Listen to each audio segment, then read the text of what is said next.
The rise and fall of David. There was once a man named David who was trying his best to survive. He was a professional barber working in a barber shop, but his boss fired him because the customers were always complaining about his appearance.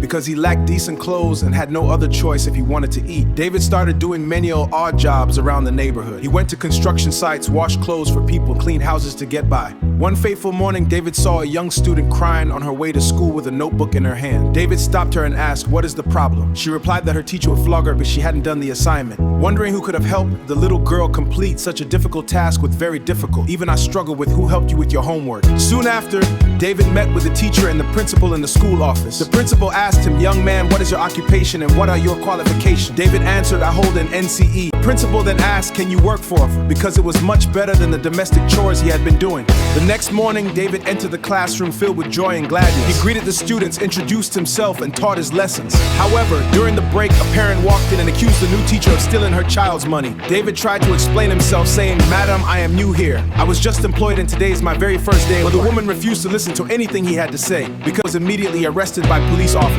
David spent 4 days in a prison cell with hardened criminals. He had nobody to fight for him, no lawyer, and no visitors.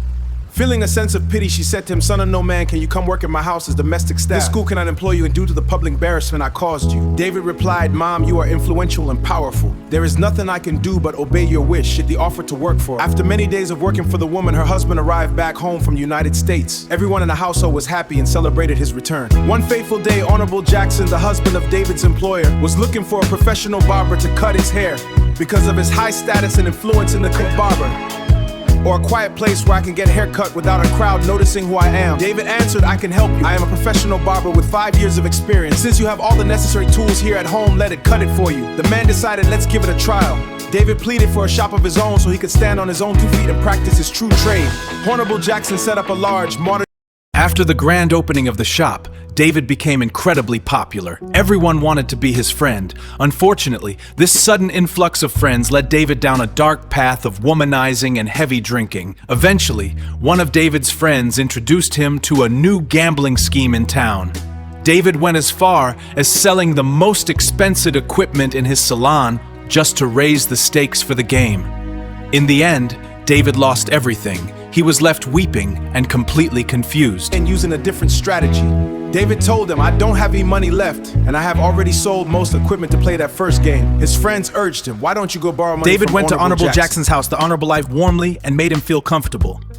David lied to them, claiming he had a major business project he wanted to execute and needed a loan to fund it. Mr. Jackson told him, "Since you need, connect you with a bank where you can officially secure it." Soon, David was standing in his shop filling out ₦1,000,000 using his state-of-the-art barbershop as collateral.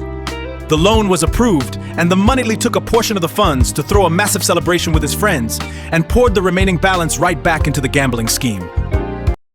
The dice had spoken. The results came out, and David lost every single naira, the final thread of hope severed. Overcome, he began to weep, his body shaking with a grief that knew no bottom. The bank took the shop, the landlord took the roof, and David went right back to square one.